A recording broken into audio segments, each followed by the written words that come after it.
नमस्कार, मैं हूं कार्तिक बलवान। लेकर आया हूं आपके सामने आज के दिन की कुछ खास खबरें। अंता विधानसभा उपचुनाव में आज नरेश मीणा ने केवल परिवार के सदस्यों के साथ जाकर नामांकन दाखिल किया। नरेश मीणा के समर्थक बड़ी संख्या में सभा स्थल पर पहुंचे। चौंकिएगा नहीं, ये कोई ऐसा सभा स्थल नहीं था जिसकी आमतौर पर आपको देखने की आदत है। साधारण टेंट हाउस का बनाया हुआ यह सभा स्थल अपनी चकाचौंध से परे समर्थकों के हुजूम से खास बन गया। सभा स्थल पर स्थानीय लोकगीतों से समर्थकों का मनोरंजन किया गया। गाड़ियों की संख्या से आप नरेश मीणा की बढ़ती लोकप्रियता का अंदाज़ा लगा सकते हैं।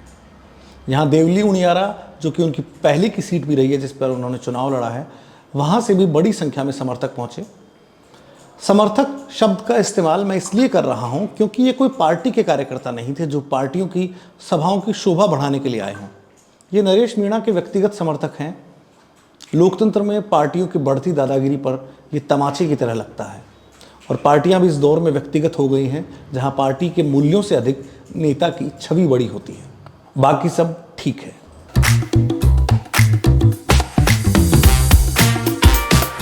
इससे पहले कांग्रेस उम्मीदवार प्रमोद जैन भाया ने भी बीते दिन अपना नामांकन दाखिल कर दिया था। अब गेंद भाजपा के पाले में है। भाजपा अभी तक अपना प्रत्याशी भी घोषित नहीं कर पाई है, वहीं बाकी उम्मीदवारों ने अपना चुनाव प्रचार भी शुरू कर दिया है। हालांकि भाजपा कैडर बेस्ड पार्टी है जिससे उसे चुनाव प्रचार में कोई समस्या नहीं आएगी, लेकिन यहाँ मामला कैडर से अधिक जातिवाद का है। जातिवाद की जड़ें अंता विधानसभा क्षेत्र में भी गहरे तक पैठ जमा चुकी हैं। ऐसे में अंता विधानसभा का यह चुनाव आगामी कई दिनों तक सुर्खियों में रहेगा। बाकी सब ठीक है।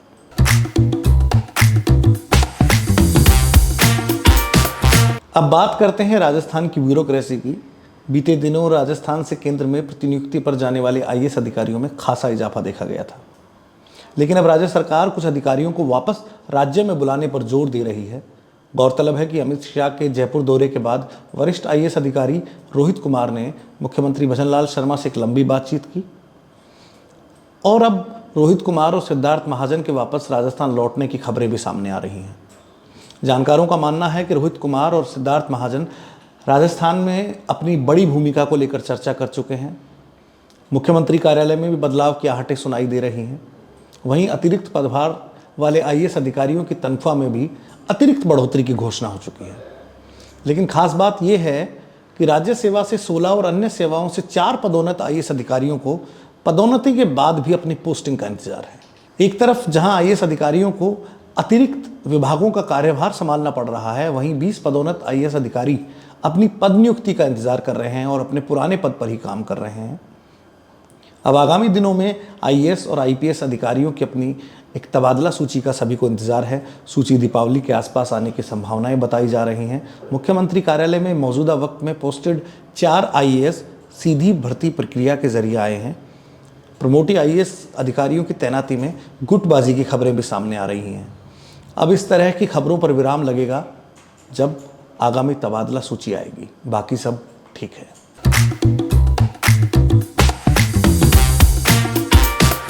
बीते सोमवार को होने वाली कलेक्टर एसपी कॉन्फ्रेंस के रद्द होने का भी यही कारण सामने आ रहा है। तो कुर्सी की पेटी बांध लीजिए। कई जिलों के कलेक्टर और एसपी बदले जाएंगे। सीएमओ से लेकर कई विभागों में अधिकारी बदले जाएंगे।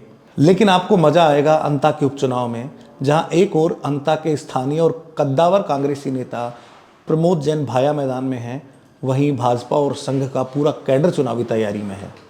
सरकार के लिए भी यह उपचुनाव एक लिटमस टेस्ट की तरह होगा।